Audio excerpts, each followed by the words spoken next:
आज से करीब 6.5 करोड़ साल पहले एक बड़ा एस्टेरॉयड पृथ्वी से टकराया। धूल के बादल ने सूरज को ढक लिया, तापमान गिर गया, पृथ्वी पर रहने वाले 25 किलो से ज़्यादा वजन का हर जीव खत्म हो गया। डायनासोर्स का काल खत्म हो गया। डायनासोर्स का अंत एक नई प्रजाति के लिए सुनहरा अवसर लेकर आया। ये प्रजाति थी मैमल्स यानी स्तनधारी जीव। इन्होंने खुद को इस महाविनाश से बचा लिया था। अत्यंत गर्मी से बचने के लिए ये ज़मीन के अंदर रहने लगे और जिंदा रहने के लिए इन्होंने सब कुछ खाना शुरू कर दिया। इतने बड़े महाप्रलय के गुजरने के बाद धरती फिर से सामान्य हो गई थी। सतह पर फिर से नए पेड़ पौधे उगने लगे थे और धरती पर जो 5% जीव बच गए थे उनमें एडेप्टिव रेडिएशन की प्रक्रिया से बहुत सारी नई प्रजातियां जन्म लेने लगी। यूशिन इपोक में 5.5 करोड़ साल पहले बंदर जैसी प्रजातियां आईं। इनकी आंखें सर में आगे की तरफ थी। इसी काल में प्राइमेट्स के सर के अंदर एक महत्वपूर्ण इवोल्यूशन हुआ। उनके स्पाइनल कॉर्ड को मस्तिष्क से जोड़ने वाला छेद, जिसे फोरामेन मैग्नम कहते हैं, वह स्कल के पिछले हिस्से के बेस से सेंटर की तरफ शिफ्ट होने लगा। यानी कि अब जो प्रजातियां आई वह सीधे खड़े होकर चलने में सक्षम थी। आज से 4.7 करोड़ साल पहले धरती के वातावरण में लगातार बदलाव होने शुरू हुए। धरती के टेक्टोनिक प्लेट्स में हलचल हुए जो धरती के 2 बड़े महाद्वीपों को एक दूसरे के पास ले गई। ये वही भूभाग है जहां आज हम भारतीय रहते हैं। ये है अपना इंडिया जो एशिया महाद्वीप की ओर तेजी से बढ़ता जा रहा था। इन दोनों महाद्वीप के आपस में टकराने की वजह से ही हिमालय जैसी पर्वतमालाएं खड़ी होने लगी। ये वही पर्वतमाला है जिसे आज हम जानते हैं दुनिया की सबसे ऊंची चोटी माउंट एवरेस्ट के नाम से। ये पर्वतमालाएं इतनी ऊंची थी कि इससे मौसम का पैटर्न बदलने लगा, जिससे पृथ्वी ठंडी होने लगी। इस पर्वत श्रृंखला से गिरने वाले बर्फ आगे चलकर कई नदियों का निर्माण करने लगे। ये वही नदियां हैं जिसे आज हमारी आधी से ज़्यादा आबादी को पीने का पानी मुहैया होता है। ओलिगोशिन इपोक में 2.3 करोड़ साल पहले ग्लोबल कूलिंग हुई, घास के मैदान बढ़ने लगे और जंगल घटने लगे। तब ऐसे जानवर विकसित हुए जो खुले मैदानों में रहने के उपयुक्त थे और इन्हीं में दूसरे जानवरों को खाने वाले जानवर भी विकसित होने लगे। 1 करोड़ साल पहले पृथ्वी वो रूप लेने लगी थी जिसे आज हम देख रहे हैं। धरती का वातावरण लगभग पूरी तरह आज के समान बन चुका था और धरती के सारे महाद्वीप लगभग पूरी तरह से जाने पहचाने थे। लेकिन परिस्थितियां फिर बदलने लगी। 40 लाख साल पहले धरती के टेक्टोनिक प्लेट्स में एक बार फिर हलचल हुई और अफ्रीका के पूर्वी इलाकों में एक नई पर्वत श्रृंखला का निर्माण हुआ। ये पर्वत श्रृंखला थी ईस्ट अफ्रीकन रिफ्ट वैली। इस पर्वत श्रृंखला के उभर जाने से यहाँ के हरे भरे जंगलों में आने वाली मौसमी हवा का मानसून पूरी तरह रुक गया और इसी वजह से यहाँ के जंगलों में बारिश आनी बंद हो गई। यहीं इसी जंगल में रहा करते थे द ग्रेट एप्स।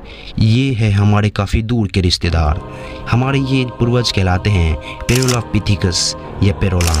हमारे परिवार की शुरुआत इसी ग्रेट एप से हुई। पेरोला पेड़ों पर रहा करते थे और फल खाते थे। वजनी होने के कारण ये एक डाल से दूसरे डाल पर नहीं जा सकते थे, इसलिए ये हमेशा झूलते रहते थे। कभी कभी ये अपने 2 पैरों पर भी खड़े हो जाते थे। ये चल सकते थे। आम धारणा के उलट सीधे चलने की क्षमता ज़मीन पर नहीं बल्कि टहनियों पर विकसित हुए। बाइपैरलिज्म यानी 2 पैरों पर चलना इंसानों की नहीं बल्कि इन एप्स की खोज थी। आगे चलकर ये ग्रेट एप्स जलवायु और जगह के अनुसार बदल गए। कुछ चिंपैंजी और गोरिल्ला में विकसित हुए और कुछ इंसानों में विकसित होने शुरू हुए। वे पूरे अफ्रीका में फैले हुए थे। बारिश के बंद हो जाने से यहाँ के जंगल सूख गए, जिसका सबसे ज़्यादा असर इन एप्स पर पड़ा। जंगल सूख जाने से इन एप्स के लिए खाने की समस्या उत्पन्न होने लगी, इसलिए ये पेड़ों से उतरकर खाने की तलाश में ज़मीन पर अपने कदम रखने लगे। ये है एडिपेथिकस रेमिडस। ये है हमारे पूर्वज जिन्होंने जमीन पर मानव इतिहास का सबसे पहला कदम रखा। इनका दिमाग एक संतरे जितना बड़ा था और इनकी लंबाई 4 फीट तक थी। ये हमारे वंश के सबसे पहले सीधे चलने वाले जीव थे। कई हजार सालों के विकास क्रम के बाद ये 2 पैरों पर चलने लगे। इसे ऊर्जा कम खर्च होती थी और ये चलते चलते भी खा सकते थे। दो पैरों पर चलने से अब ये सीधे खड़े होकर दूर दूर तक नज़र रख सकते थे। समय के साथ साथ विकास की ये प्रक्रिया चलती रही और हमारे पूर्वज धीरे धीरे विकसित होने लगे। 23 लाख साल पहले हमारे पूर्वजों का दिमाग काफ़ी बड़ा हो गया था। ये थे होमो हैबिलिस। इन्होंने पहली बार पत्थर को हथियार की तरह इस्तेमाल करना शुरू किया, जिससे इस मामूली से पत्थर पर धारदार किनारा बना। हमारे पूर्वजों के पास एक हथौड़ा आ गया, हमें काटने का एक हथियार मिल गया, जिससे वो हजारों ऐसे काम कर सकता था जो वो पहले नहीं कर पाता था।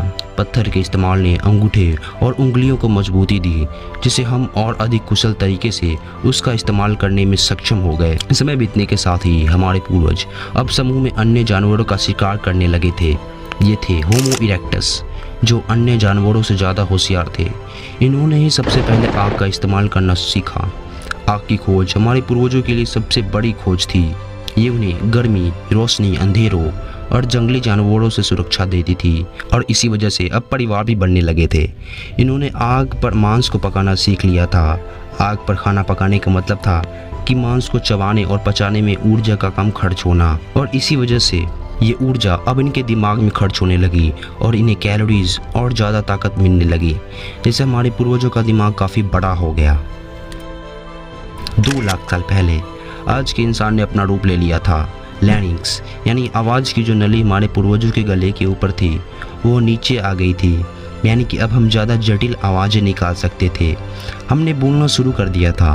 पहली बार कोई जानकारी एक दूसरे इंसान तक या एक दूसरी पीढ़ी तक पहुंचने लगी थी।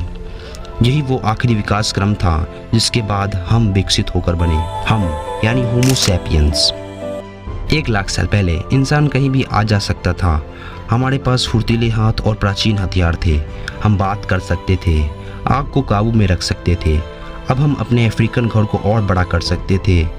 महाद्वीप यानी कंटिनेंट खिसके तो अफ्रीका और यूरेशिया जुड़ गए।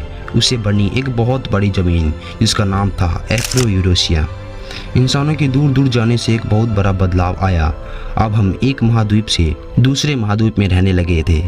करीब 50,000 साल पहले आइस एज शुरू हो गया और नॉर्थ पोल से आगे बढ़ने लगा।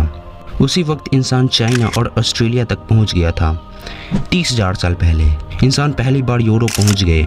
जब बर्फ़ अपने चरम पर थी तब इंसान अपनी खोज में नॉर्थ ईस्ट साइबेरिया की बर्फीली टंडा तक पहुंच गया। आइस एज के इतनी कठिन दौर में भी इंसान हर उस हुनर का विकास कर रहा था जिससे कि वह सच्चे मायनों में इंसान बन सके। हमने खुद को उस माहौल में ढाल लिया। हम ज़्यादा समझदार हो गए। उसके बाद हमने पूरी दुनिया में अपनी बस्तियां बसा ली। समुद्र किनारे से पहाड़ी चोटियां तक, बड़े बड़े मैदान से लेकर पथरीले इलाकों तक, हर जगह इंसान थे।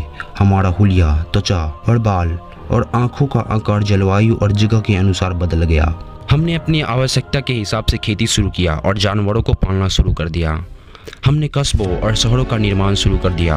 उसके बाद हमारी सभ्यता और संस्कृति का जन्म हुआ। हमने विज्ञान और गणित का इस्तेमाल शुरू किया, जिससे हमें भविष्य में जाने के लिए ऊर्जा और तकनीक मिली, और ये है हमारा समय। अब हम पूरी तरह विकसित हैं। हमारे जैसा अब इस धरती पर कोई जीव नहीं है। आज हम जानते हैं कि हम कौन हैं, कहां से आए हैं, लेकिन ये तो बस शुरुआत है। अभी हमारा सफ़र ख़त्म नहीं हुआ है। हमें अभी और आगे जाना है, आने वाली चुनौतियों का सामना करना है और खुद को और विकसित और आत्मनिर्भर बनाना है। तो दोस्तों, आज के एपिसोड में बस इतना ही। वीडियो अच्छी लगी हो तो प्लीज़ लाइक करें और चैनल को सब्सक्राइब कर हमारा सपोर्ट जरूर करें। यदि आप हमारे चैनल पर नए हैं तो हमारी बाकी वीडियोस को भी ज़रूर विजिट करें। साथ ही सब्सक्राइब कर नोटिफिकेशन बेल आइकन को भी ऑन कर लें। मैं हूं आपका दोस्त चंद्रमणि। फिर से मिलेंगे एक और अमेजिंग और नॉलेजेबल वीडियो के साथ। तब तक हमारे साथ बने रहे। जय हिंद, जय भारत।